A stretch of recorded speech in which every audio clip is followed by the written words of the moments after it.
Hey everyone, and welcome. Today, we're going to try and demystify the pretty complex world of international aid. We're going to look at what it is, how it works, and some of the really big questions about what its ultimate goal even is. Okay, so let's just dive right in. You see it in the headlines all the time, right? A crisis hits somewhere in the world and aid starts to arrive. But here's the thing. Is all that help the same? Well, not even close. And that's really the first crucial thing to understand. You can really think of international aid as having two totally different faces. It's kind of like the difference between a paramedic showing up at the scene of an accident and a physical therapist who helps with the recovery for months afterward. Both are absolutely essential, but they're doing very, very different jobs. So first up, you've got humanitarian aid. This is the emergency response team. Think of an earthquake, a war, or a terrible famine. This is the aid that gets rushed in to provide medical help, food, shelter, whatever is needed to save lives right here, right now. So who are these first responders? Well, a lot of the time, they're non-governmental organizations, or NGOs. You've probably heard of some of the major players who are always on the front lines, like Oxfam or Médecins Sans Frontières, who you might know as Doctors Without Borders.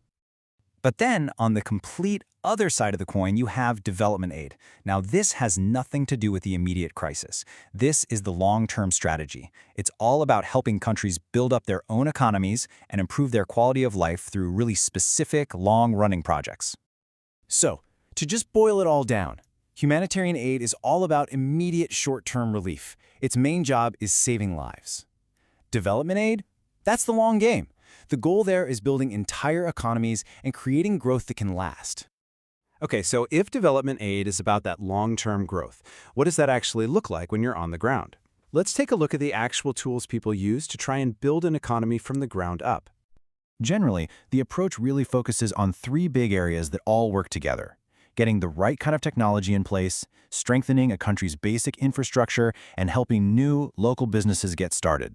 And this first one is a really fascinating concept. It's often called intermediate or appropriate technology. The idea isn't to just drop in the newest, most complicated piece of machinery you can find.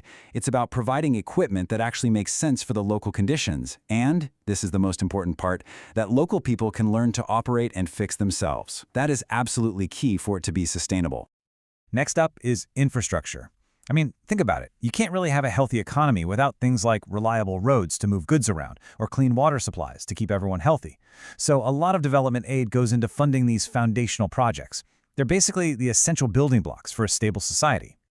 And another really powerful tool is something called seed money. This is basically a small loan or grant to help a local entrepreneur get a new business off the ground. The whole point is to give them just enough of a boost to get going until their business can stand on its own 2 feet, creating jobs and value right there in the community. All right, so we've got the what and the how. But this whole world of international aid is a pretty complex ecosystem. There are a lot of different players, and sometimes there are a few catches. So let's take a quick look at who's actually involved.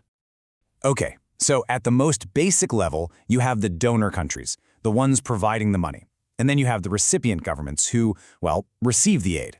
But it's not just a simple transaction.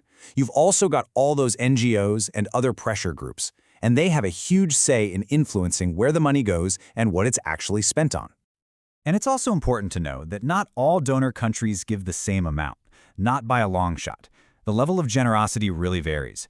Some nations contribute a much higher percentage of their national wealth to aid than others do. And here is one of those big catches I was talking about.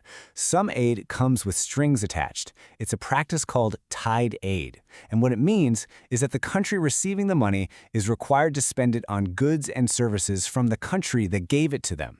Now, you can see how that benefits the donor's economy, but it can really limit the choices and flexibility for the country that's trying to develop.